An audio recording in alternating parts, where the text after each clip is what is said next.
오늘은 주님의 날입니다. 오늘 아침에 하나님의 말씀을 듣고 또 하나님을 예배하러 하나님의 성전에 찾아가는 여러분 모두에게 하나님의 은혜와 사랑이 충만하게 되기를 기원합니다. 얼마 전에 제가 글을 읽다가 캐나다의 한 복음주의 교단이 어떻게 생겨났는지 그 역사를 잠깐 보게 됐습니다. 호너라는 어떤 목사님이 넥타이를 맨 채 열정적으로 설교를 하다가 너무 동작이 거친 나머지 그 넥타이가 이 손하고 엉켜버렸습니다. 그 순간 그 호너 목사님은 홧김에 넥타이를 풀고 바닥에 집어 던지면서 발로 짓밟으면서 이렇게 말합니다. 넥타이는 마귀가 우리를 묶는 수단이다. 그렇기 때문에 그리스도인은 이제부터 넥타이를 하면 안 된다. 이렇게 주장한 끝에 많은 교인들이 그 목사님의 말에 동조하기 시작했고, 그래서 그리스도인은 넥타이를 매면 안 된다라는 운동을 일으키기 시작했습니다. 그러나 그 말이 너무나 거슬려서 반대하는 사람들도 생겼죠. 그래서 찬성파와 반대파를 중심으로 해서 결국 찬성파 중심으로 새로운 교단이 형성된 것입니다. 여러분, 그렇습니다. 저도 넥타이를 하고 나왔지만 넥타이를 안 하면 더 좋을 것 같습니다. 그런데 넥타이가 마귀다. 넥타이가 마귀의 공격 수단이다 라고 말한 것은 얼마나 유치한 말입니까? 그리스도인들은 가만히 보면 이 유치한 것 같고 작은 것 같고 싸우고 갈라지고 분열되는 모습을 많이 봅니다. 그러면서 사람들은 초대교회가 그립다. 우리가 초대교회 성도들처럼 살면 얼마나 좋을까라고 말하지만 사실 초대교회를 보면은 저마다 다 관계의 갈등이 가득했던 곳입니다. 빌립보 교회는요, 얼마나 문제가 많았냐면 바울이 두 여인의 이름을 실명을 거론하면서까지 야단칩니다. 또 갈라디아서를 보면은 5장에 갈라디아 성도들은 서로 먹고 물고 헐뜯는 그런 관계 안에 있는 것을 바울이 책망합니다. 그러나 바울 본인은 어떻습니까? 역시 사도행전 15장을 보면 선교를 하다가 하나님의 일을 하다가도 결국 바나바와 싸워서 분열하는 모습을 보게 됩니다.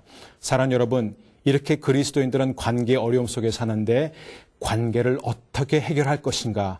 오늘 야고보 사도는 우리에게 그것을 가르쳐주고 있습니다.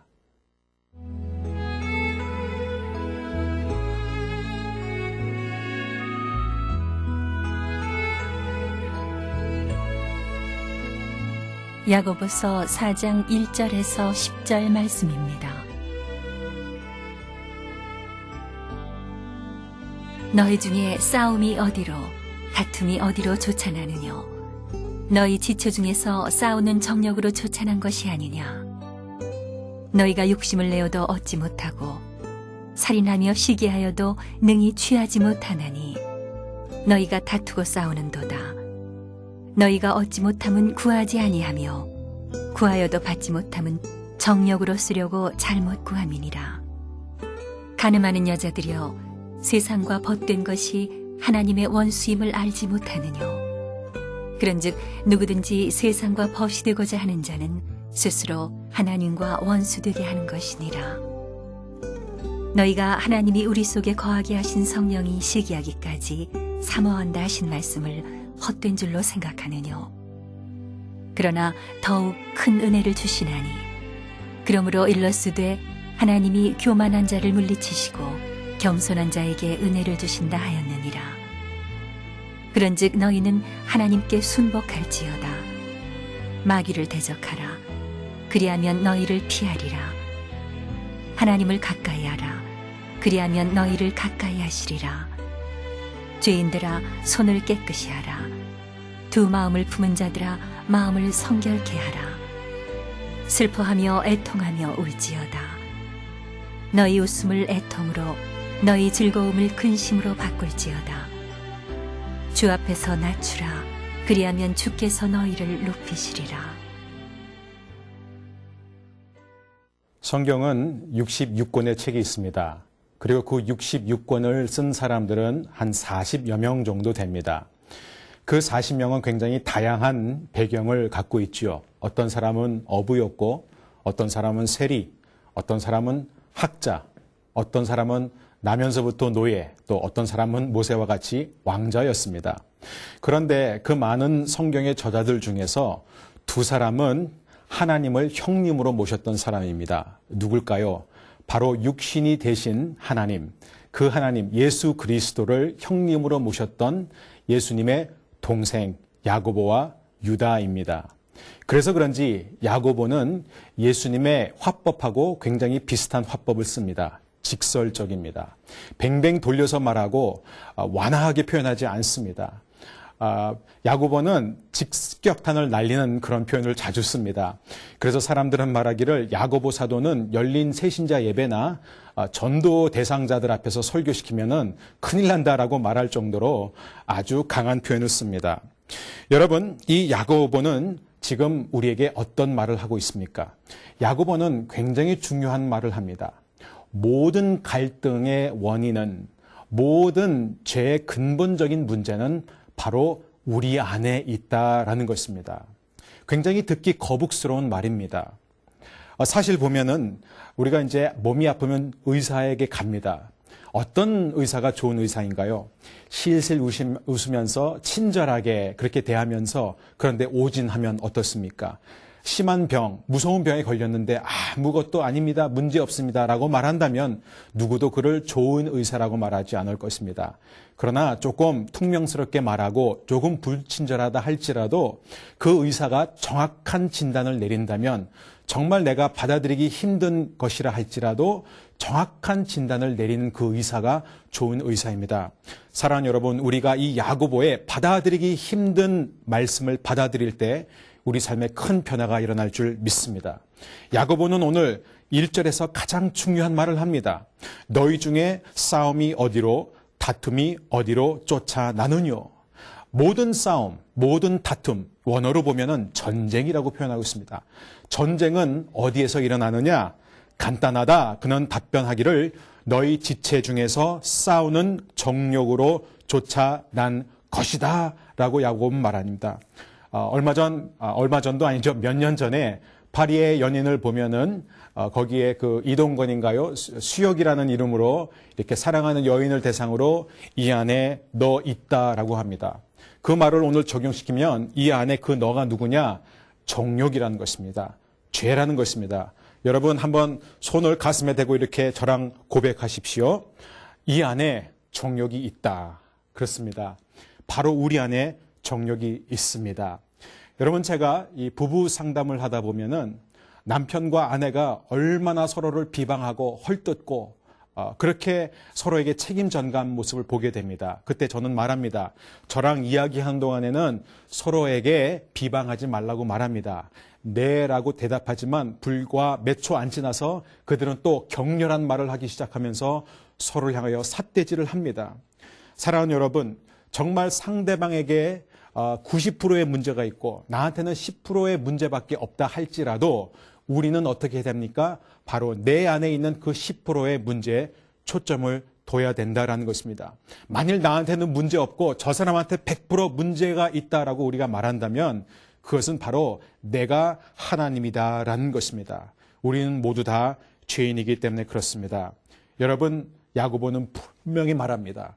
모든 죄의 근원은 내 안에 있다. 왜 그렇습니까? 그는 말하기를 너의 지체 중에서 싸우는 정욕이 있다라는 것입니다. 무슨 말입니까? 우리의 몸 안에 정욕이 있다라는 것이에요.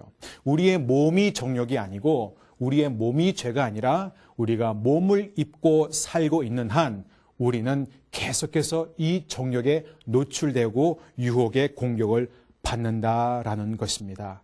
우리는 야고보의 이 경고를 귀 담아 들여야 할 것입니다.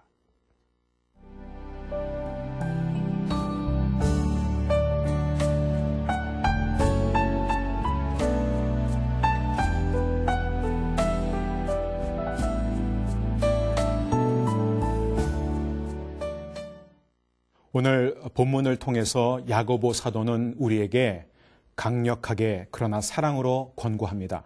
만일 우리가 문제의 근원을 보지 못한다면은 우리는 결코 어떠한 문제도 갈등도 해결할 수 없을 것이다 라는 것입니다.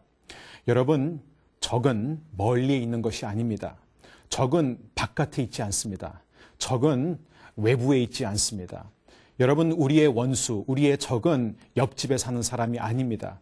침대를 같이 쓰는 남편도 아니고 아내도 아니고 우리의 속을 긁는 우리의 자녀들도 아닙니다. 여러분, 우리의 원수, 우리의 적은 바로 우리 안에 숨어 있는 정욕이다라는 것입니다. 여러분, 정욕이 나를 지배하고 있는 한 모든 갈등과 문제의 원인이 바로 내 안에 도사리고 있는 정욕이라는 것을 내가 인정하지 않는다면은 우리는 아무것도 얻지 못할 것이고 아무 일도 이루지 못할 것이다 라고 야고보는 1절에서 3절 분명히 얘기합니다. 너희가 욕심을 내어도 얻지 못하고 살인하며 시기하여도 능히 취하지 못하나니 너희가 다투고 싸우는도다. 너희가 얻지 못함은 구하지 아니하며 구하여도 받지 못함은 정욕으로 쓰려고 잘못 구함이니라.